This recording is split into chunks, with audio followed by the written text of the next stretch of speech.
नमस्कार, मैं हूं अंकुर और आप देख रहे हैं सत्यहिंदी.com। सत्यहिंदी.com को आप लोगों का लगातार भरपूर प्यार मिल रहा है और इसीलिए हम आगे भी बढ़ रहे हैं।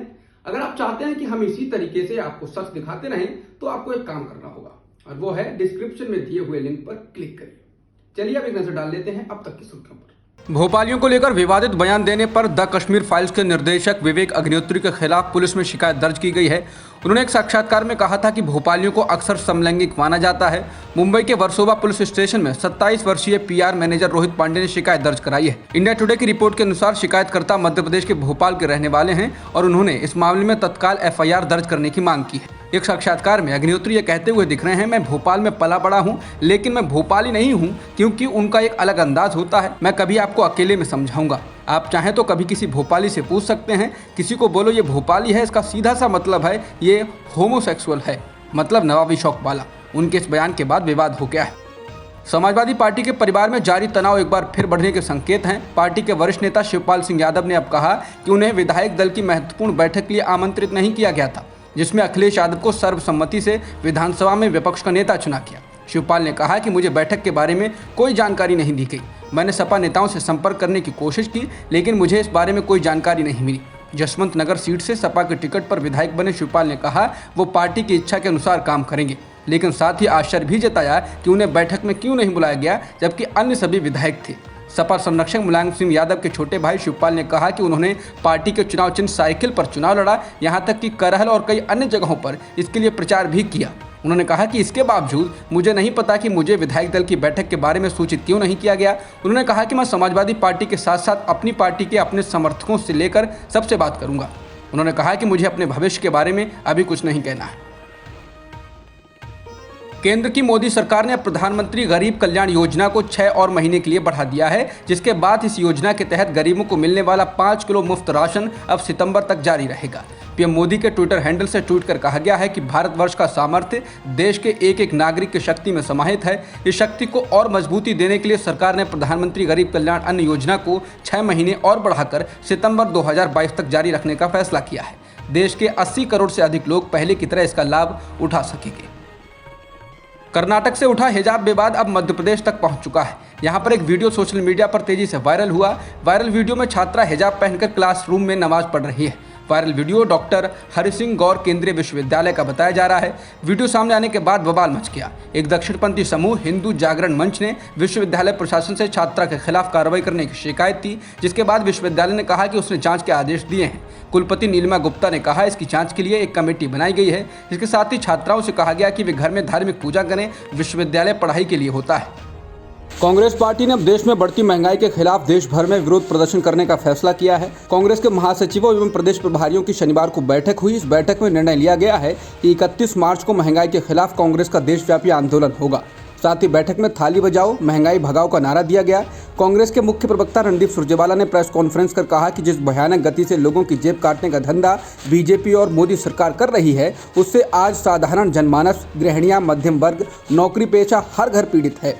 कांग्रेस अध्यक्ष सोनिया गांधी जी के निर्देश के अनुसार इसलिए आज पार्टी महासचिवों और प्रभारियों की बैठक हुई। कांग्रेस पार्टी ने फैसला किया है कि कांग्रेस 3 चरणों का महंगाई मुक्त भारत अभियान चलाएगी।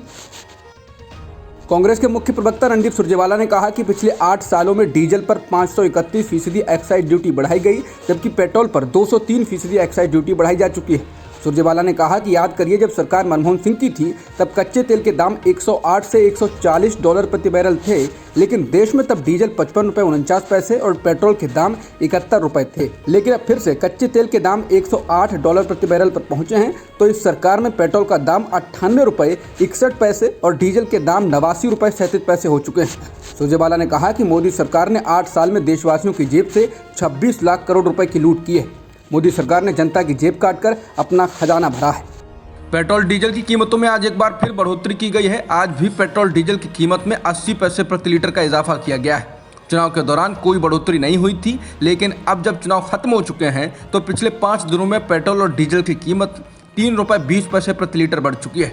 दिल्ली में फिलहाल पेट्रोल की कीमत 98 रुपये 61 पैसे प्रति लीटर है और डीजल की कीमत 89 रुपये 87 पैसे प्रति लीटर हो चुकी है। वहीं मुंबई की बात करें तो पेट्रोल और डीजल की कीमत क्रमशः 113 रुपये 35 पैसे और 97 रुपये 55 पैसे हो चुकी है। प्रधानमंत्री नरेंद्र मोदी के जीवन से प्रेरित कहानियों को एक साथ लाने के लिए एक ModiStory.in नाम से वेबसाइट शुरू की गई है।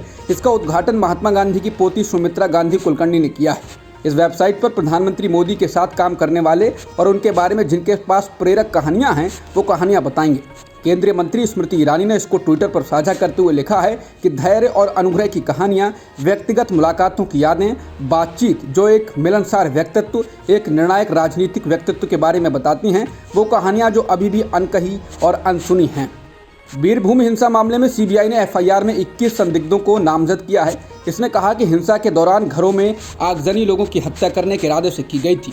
एक दिन पहले यानी शुक्रवार को ही कोलकाता हाईकोर्ट ने अपने एक फैसले में कहा था कि बीरभूम जिले में हुई हिंसा के मामले की जांच अब सीबीआई करेगी। हाईकोर्ट ने इस मामले में सीबीआई से 1 हफ्ते के भीतर स्टेटस रिपोर्ट दाखिल करने को कहा है। दरअसल सोमवार शाम रामपुरा हाट में टीएमसी से जुड़े एक उप प्रधान भादु शेख की हत्या के कुछ घंटे बाद बोगटोई गांव में 8 घरों पर हमला किया गया और आग लगा दी गई थी। इसमें महिलाओं और बच्चों सहित 8 लोगों की मौत हो गई। दिल्ली की केजरीवाल सरकार ने आज बजट पेश किया। इस बजट को उसने रोजगार बजट का नाम दिया है। इस दौरान अगले 5 वर्षों में 20 लाख नौकरियां पैदा करने की बात कही गई है। मनीष सिसोदिया ने कहा कि दिल्ली के रिटेल मार्केट को बढ़ावा देने के लिए सरकार दिल्ली शॉपिंग फेस्टिवल शुरू करने की घोषणा करती है। देश विदेश के ग्राहकों को दिल्ली में बुलाकर शॉपिंग के लिए प्रोत्साहित करने के लिए दिल्ली में शॉपिंग फेस्टिवल आयोजित किए जाएंगे। इसके अलावा दिल्ली सरकार स्टार्टअप पॉलिसी लेकर आ रही है। इस नई पॉलिसी के तहत नौकरी मांगने के लिए तैयार आबादी को नौकरी देने वाली आबादी में बदलना है। सिसोदिया ने कहा कि साल 2022-23 के लिए दिल्ली का बजट 75,800 करोड़ का है। ये 2014-15 के 30,940 करोड़ रुपए के बजट का 2.5 गुना है। रूस का यूक्रेन पर हमला जारी है। यूक्रेन की ओर से भी कड़ा जवाब दिया जा रहा है। हालांकि इस बीच रिपोर्ट आई है कि जर्मनी ने यूक्रेन को 1500 स्ट्रेला एंटी एयरक्राफ्ट मिसाइलें और 100 MG3 मशीन गनों की एक खेप पहुंचा दी है। जर्मन प्रेस एजेंसी ने यूक्रेनी सरकार के अधिकारियों के हवाले से खबर दी। बता दें, इससे पहले जर्मनी के विदेश मंत्री एनालेना बारबोक ने कहा था कि यूक्रेन को मिसाइलें भेजी जा रही हैं। जर्मनी की विदेश नीति के अनुसार वो संघर्ष वाले इलाकों में या इसमें शामिल मुल्कों को हथियार नहीं देता है, लेकिन यूक्रेन पर रूस के हमले के बाद उसने अपनी विदेश नीति में बदलाव किया है। एक शीर्ष रूसी जनरल के अनुसार यूक्रेन में रूसी सैन्य अभियान का पहला चरण अब पूरा हो गया है। रूस के जनरल स्टाफ के उप प्रमुख कर्नल जनरल सर्गेई रुड्स्कॉय ने शुक्रवार को एक ब्रीफिंग में कहा, सामान्य तौर पर ऑपरेशन के पहले चरण का मुख्य काम पूरा किया जा चुका है। यूक्रेन के सशस्त्र बलों की युद्ध क्षमता को काफ़ी कम कर दिया गया है। हालांकि हमारा मुख्य लक्ष्य डोनबास को मुक्त कराने में है। बता दें, इससे पहले रूसी राष्ट्रपति व्लादिमीर पुतिन कह चुके हैं कि युद्ध योजना के अनुसार ही चल रहा है। अब तक की खबरों में इतना ही। बाकी खबरों के लिए बने रहिए सत्यहिंदी.com के साथ।